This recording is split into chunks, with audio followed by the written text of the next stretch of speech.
Through the years, the description of Judas Iscariot's death has been one of the most popular alleged Bible contradictions. It seems as if every skeptical book or website that questions the integrity of the Bible lists Judas' death as one of the most obvious inconsistencies in Scripture.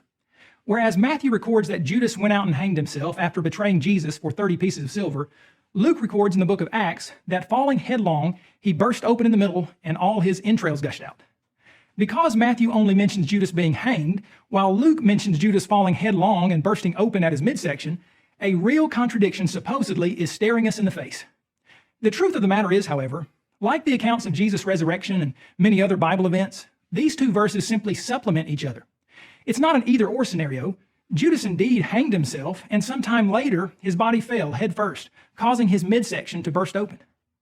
What would cause his stomach or midsection to split open? Well, consider that when a person dies, the body begins to decompose. If left to itself with no attempt to preserve the body, such as with embalming, bacteria soon begin to break down various tissues.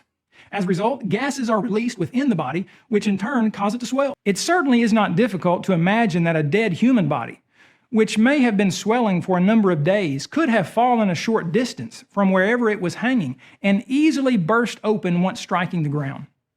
Matthew 27:5 and Acts 1:18 do not legitimately contradict each other if it is possible for both to be true, and it certainly is scientifically and logistically possible for both incidents to have occurred. Consider a brawl in which two men are fighting to the death.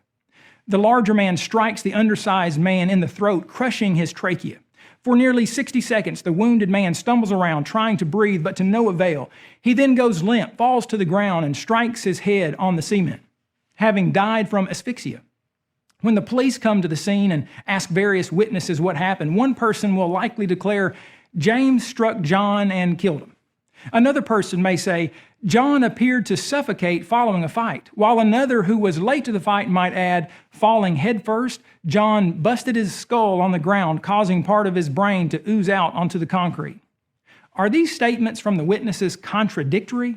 No, they're supplementary.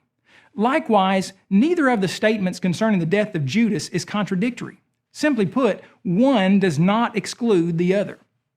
According to ancient tradition, Judas hanged himself above the valley of Hinnom on the edge of a cliff. Eventually, the rope snapped or was cut or untied, thus causing Judas to fall headfirst into the field below as Luke described.